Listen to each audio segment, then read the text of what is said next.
La noche del regreso fue celebrada como todas las noches que esconden una amenaza, con música elegante, sonrisas tensas y copas levantadas para brindar por hombres que volvieron vivos mientras otros quedaron enterrados lejos de casa. Londres estaba acostumbrada a fingir gratitud sin hacer preguntas, y Lady Celeste Ashbury también, de pie junto a una columna del salón, con el vestido elegido no para brillar, sino para no llamar la atención equivocada. Observaba cómo los invitados se abrían en dos. Cuando él apareció, Lord Marquess Blackthorne cruzó el umbral con una cojera apenas visible y una mirada que no pedía permiso para entrar. Su reputación lo precedía como un rumor peligroso a un agente discreto de la corona, ejecutor silencioso de escándalos, el hombre que no levantaba la voz porque no lo necesitaba. Para Celeste, sin embargo, no era un héroe de guerra ni un servidor del reino.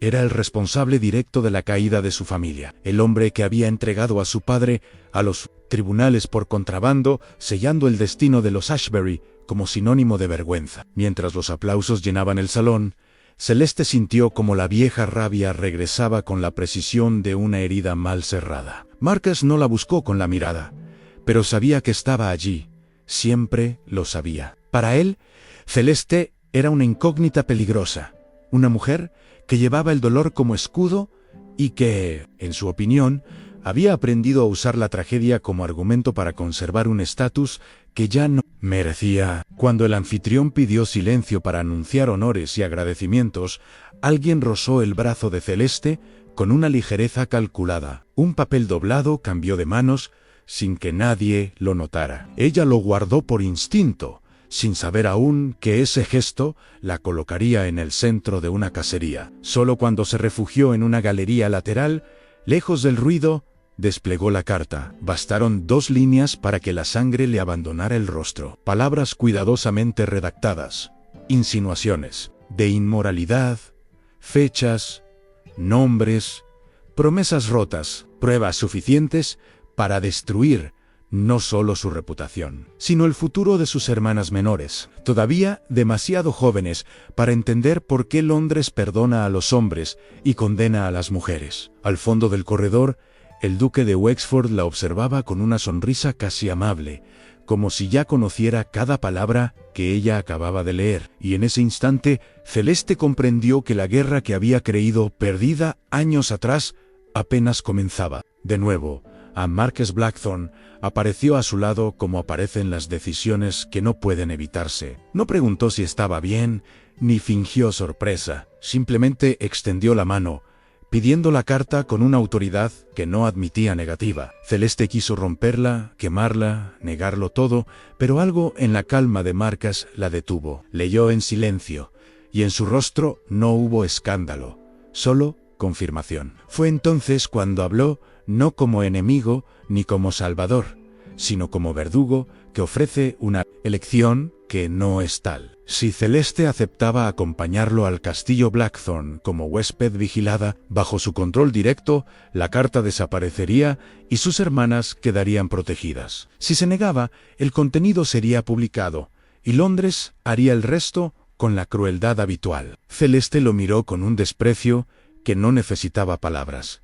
Aquello no era ayuda. Era una jaula disfrazada de misericordia. Aceptar significaba someterse al hombre que había destruido a su padre. Negarse significaba condenar a 2 niñas inocentes. Marquess sostuvo su mirada sin bajar la suya, consciente de que estaba repitiendo un patrón que detestaban sacrificar a uno para salvar a otros. Lo que Celeste no sabía menos, y lo que él no podía confesar aún, era que aquella carta no era un ataque aislado, sino la primera ficha visible de una red de chantaje que conducía directamente al duque de Wexford. Cuando Celeste aceptó, no lo hizo con sumisión, sino con una promesa silenciosa de venganza. Juró que encontraría la forma de destruir a Marquess Blackthorne desde dentro, de obligarlo a pagar cada una de las noches que su familia había pasado en silencio. Marquess, por su parte, aceptó llevársela no solo como garantía,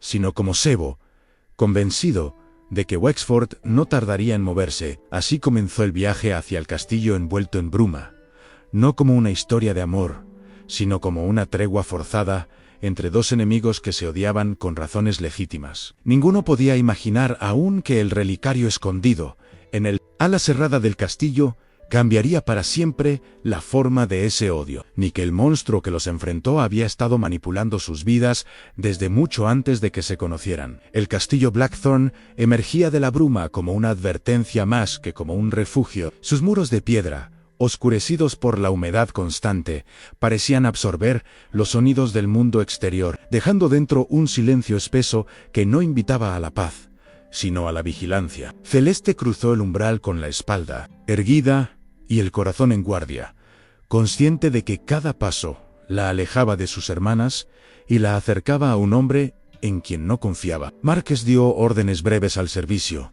todas diseñadas para establecer límites claros. a Celeste no era prisionera, pero tampoco invitada. Su condición era ambigua a propósito, un equilibrio cruel que mantenía a todos incómodos. Mrs. Pritchard, el ama de llaves, observó a Celeste con un interés demasiado atento, como si ya estuviera calculando el valor de cada gesto. Desde la primera noche, las discusiones entre Celeste y Marcas se volvieron inevitables. Ella lo acusó de disfrutar del poder que ejercía sobre las ruinas ajenas. Él le reprochó encubrir a un padre culpable y usar el sacrificio como escudo moral. Cada intercambio estaba cargado de una intensidad que no se limitaba a la ira. En los silencios posteriores, cuando ninguno cedía, algo más se filtraba entre ellos, una curiosidad incómoda, una atención mutua que no se parecía al desprecio simple. Celeste comenzó a notar detalles que contradecían la imagen del verdugo, la forma en que Marcas evitaba pasar por el ala cerrada del castillo, el modo en que su mano temblaba apenas al firmar ciertos documentos, la vigilancia constante que mantenía incluso cuando parecía descansar. Marqués, por su parte, descubrió que Celeste no era una dama frágil ni una actriz de salón. La vio organizar sus días con una disciplina silenciosa, escribir cartas a sus hermanas sin una sola palabra de queja, y negarse a cualquier privilegio que pudiera interpretarse como comodidad comprada. Cada observación erosionaba el odio inicial, no porque desapareciera, sino porque se volvía más complejo. La tensión aumentó cuando los rumores comenzaron a filtrarse. Incluso hasta aquel lugar aislado, Mrs. Pritchard se encargó de que Celeste lo supiera. A Londres hablaba, y no con compasión. Comentarios sobre su Hechiru estratégico, insinuaciones de una relación impropia con Marcas y versiones cuidadosamente deformadas de la verdad circulaban como moneda corriente. Celeste comprendió que el castillo no era solo una jaula física, sino un escenario desde el cual su reputación podía ser moldeada sin que ella pudiera intervenir. Decidió entonces explorar los espacios que Marqués evitaba, convencida de que allí se escondía algo más que recuerdos incómodos. Fue así como llegó al ala cerrada, un corredor sellado desde el incidente que nadie explicaba. Entre muebles cubiertos y polvo antiguo, encontró el relicario. El rostro de la mujer en su interior la dejó sin aliento. Era su madre, más joven, con una expresión que mezclaba miedo y determinación. Celeste sintió que el suelo se desplazaba bajo sus pies. Aquel objeto no pertenecía a ese lugar, y sin embargo, estaba allí. Cuando Marqués la encontró con el relicario en las manos, no reaccionó con ira, sino con una confesión largamente contenida. Admitió que había visto ese objeto años atrás, confiscado por la corona junto a documentos que implicaban al duque de Wexford en contrabando y chantaje. Reveló también la verdad que nunca dijo Han al entregar al padre de Celeste. Había evitado que Wexford lo hiciera desaparecer y colocara la culpa sobre los Ashbury para limpiar su propio nombre. Fue una protección torpe, cruel en sus consecuencias, pero motivada por una amenaza real. Celeste escuchó sin interrumpirlo, mientras el odio que había sostenido durante años se resquebrajaba dolorosamente.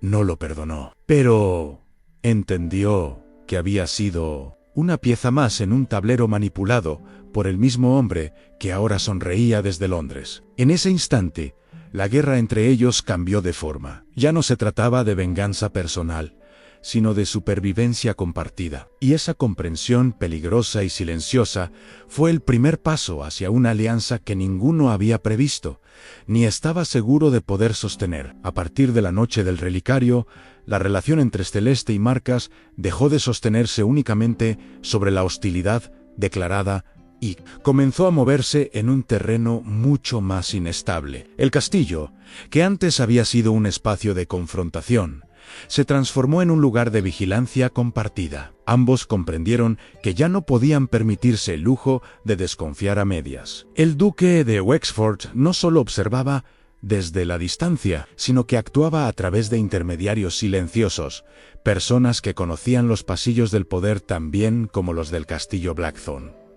Mrs. Pritchard se convirtió en una presencia, cada vez más inquietante. Sus movimientos eran precisos, su amabilidad demasiado interesada, y su conocimiento de los horarios de Marcas y Celeste resultaba sospechosamente exacto. Celeste empezó a medir cada palabra frente a ella, consciente de que cualquier desliz podía convertirse en mercancía. Marcas, por primera vez, compartió con Celeste fragmentos de su trabajo para la corona en órdenes cifradas, informes incompletos, advertencias que hablaban de una operación Mayo-Ere en curso. Entre ellos, se formó una rutina extraña y peligrosa a noches, revisando documentos en voz baja, caminatas silenciosas por los jardines envueltos en niebla, intercambios breves de información que requerían una confianza que aún no estaba completamente construida. En esos momentos, el odio inicial se volvía casi irreconocible. Celeste descubría en Marcas a un hombre marcado por la culpa de haber salvado vidas a costa de destruir otras, mientras Marcas comenzaba a ver en ella algo más que sacrificio, una voluntad firme que se negaba a desaparecer incluso cuando el mundo parecía exigirlo. Sin embargo, esa cercanía no traía alivio, sino un nuevo tipo de tensión. Cada mirada sostenida demasiado tiempo, cada gesto de protección instintiva, abría una grieta peligrosa. Ambos sabían que permitirse sentir significaba exponerse en el peor momento posible. La amenaza se materializó cuando Mrs. Pritchard robó el relicario y dejó clara su intención con un mensaje sin firma.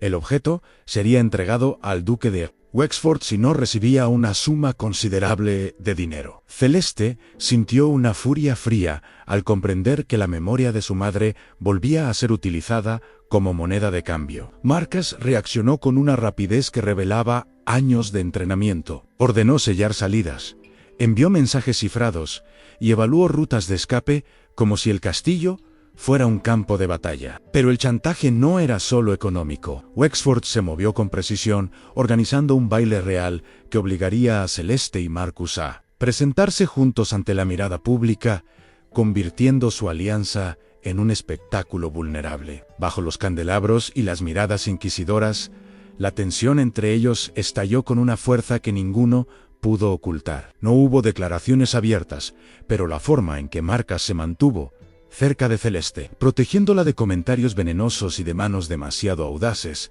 alimentó rumores que corrían más rápido que la música. Aquella noche, Celeste comprendió que ya no era solo una rehén. Estratégica se había convertido en un punto débil real para Marcas. Y cuando él recibió la orden directa de capturar a Wexford, incluso si eso implicaba usarla como cebo, la línea entre deber y traición se volvió insoportablemente clara. En un momento de honestidad cruda, Celeste confesó que durante años había fantaseado con verlo caer, con destruir al hombre que representaba su ruina. Marcas, a su vez, admitió que nunca había permitido que nadie lo viera más allá de su función, y que Celeste lo había obligado a recordar que proteger no siempre es lo mismo que controlar. En ese intercambio, sin promesas ni romanticismo declarado, ambos entendieron que el odio que los había unido ya no era suficiente para definir lo que estaban dispuestos a arriesgar. El amor aún no tenía nombre, pero su presencia comenzaba a ser tan peligrosa como el enemigo que intentaban desenmascarar. La noche posterior al baile dejó una huella silenciosa en ambos. No hubo palabras grandilocuentes ni promesas hechas al amparo de la oscuridad, pero algo se había desplazado de forma irreversible. Celeste ya no se movía por el castillo como una invitada vigilada, sino como una mujer que comprendía el terreno que pisaba. Observaba con atención los gestos del servicio, los silencios prolongados en los corredores, las miradas esquivas, cuando el nombre de Wexford surgía en una conversación apenas susurrada. Marqués, por su parte, comenzó a romper rutinas que había seguido durante años. Dejó de recibir informes a solas, permitió que Celeste estuviera presente cuando llegaban mensajes cifrados y, en un acto que sorprendió incluso a él mismo, empezó a explicarle los mecanismos de poder que sostenían a hombres como el duque. No lo hacía por indulgencia, sino porque entendía que Celeste ya estaba dentro del juego, quisiera o no. Ella escuchaba con una mezcla de rabia y lucidez, reconociendo patrones que había visto toda su vida sin saber nombrarlos, favores disfrazados de caridad, silencios comprados, reputaciones destruidas con una sola frase bien colocada. En ese proceso, Celeste dejó de verse únicamente como víctima del sacrificio familiar y comenzó a asumir una posición activa. Propuso estrategias, señaló contradicciones en los relatos oficiales. Recordó conversaciones de su infancia que ahora adquirían un significado inquietante. Marqués la observaba con una atención que no era solo profesional. Le resultaba imposible no admirar la forma en que ella transformaba el dolor en claridad. Pero esa admiración traía consigo un miedo profundo.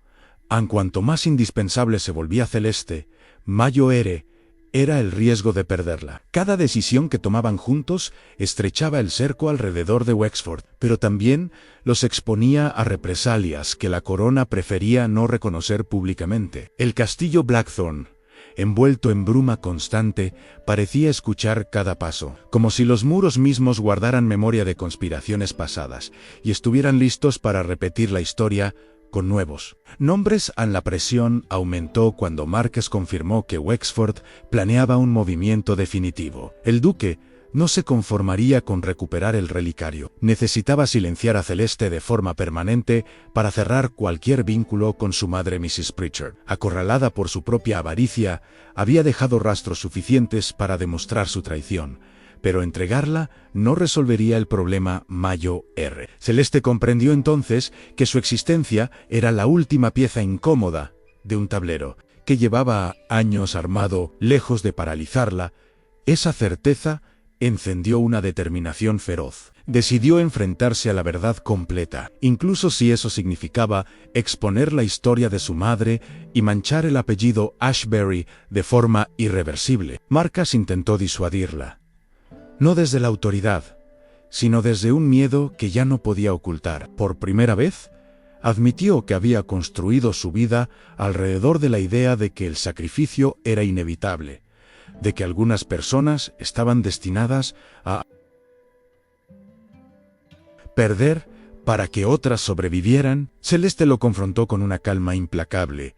Ella había vivido bajo esa lógica toda su vida y ya no estaba dispuesta a aceptarla. Esa discusión, cargada de emociones contenidas, no terminó en reconciliación ni en distancia, sino en una comprensión dolorosa. Ambos sabían que se acercaban al punto donde ya no habría protección suficiente. Cuando Marcus recibió la confirmación de que Wexford intentaría secuestrar a Celeste durante un traslado aparentemente rutinario, la decisión que había evitado durante años se impuso con claridad brutal. Preparó una trampa que desobedecía órdenes directas de la corona, una jugada que lo colocaría fuera del sistema que había servido con lealtad ciega. Celeste, al conocer el plan, aceptó el riesgo sin romanticismo ni ilusiones. Sabía que no era un acto de rescate, sino una apuesta final contra un enemigo que había construido su poder sobre el silencio de otros. En ese acuerdo tácito, sin juramentos ni declaraciones de amor,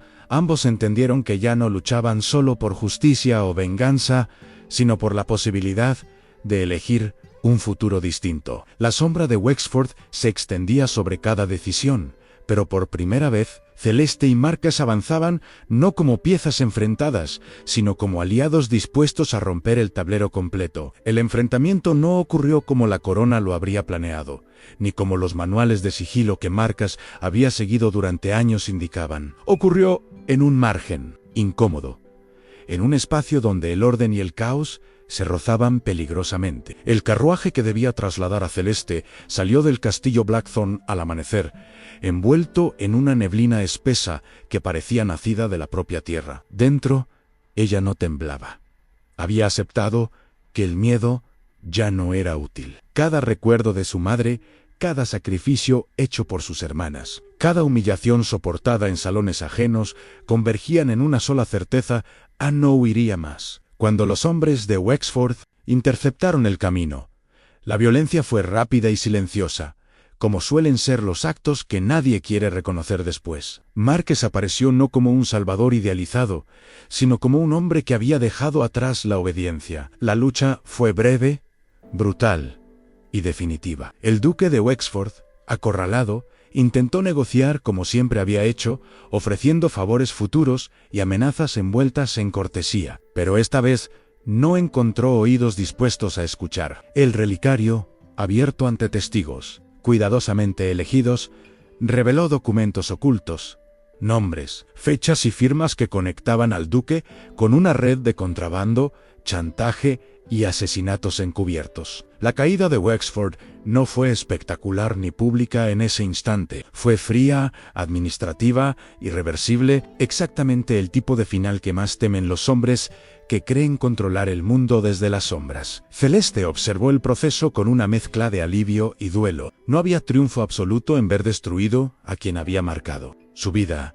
Solo una quietud extraña, la sensación de que el peso que llevaba desde niña finalmente comenzaba a soltarse. Marqués, herido y exhausto, comprendió que, al romper con la corona, había roto también con la versión de sí mismo que aceptaba sacrificar a otros por una causa abstracta. La elección ya estaba hecha, y no había retorno posible. El desenlace no llegó envuelto en aplausos ni reconciliaciones fáciles. La reputación de Celeste fue restaurada oficialmente, pero el mundo que la había obligado a sacrificarse no se transformó de la noche a la mañana. Aún así, algo esencial había cambiado Anne por primera vez.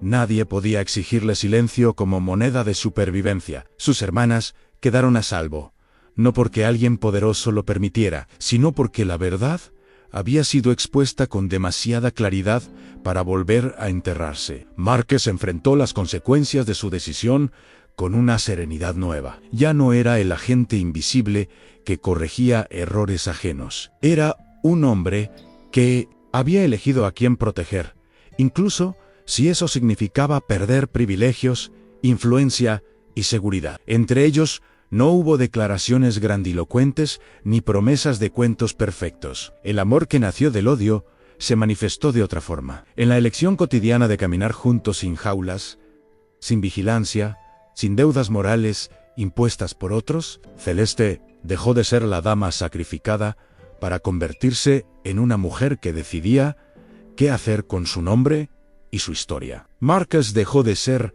la sombra que ejecuta órdenes para convertirse en alguien visible, vulnerable y libre por primera vez. Su unión no fue una huida del mundo, sino una forma consciente de habitarlo con los ojos abiertos, porque entendieron que el verdadero enemigo nunca fue el uno para el otro, sino el sistema que los enfrentó, los manipuló y los convirtió en piezas descartables. Al romper ese ciclo, no solo se eligieron mutuamente, eligieron no volver a vivir de rodillas ante el miedo.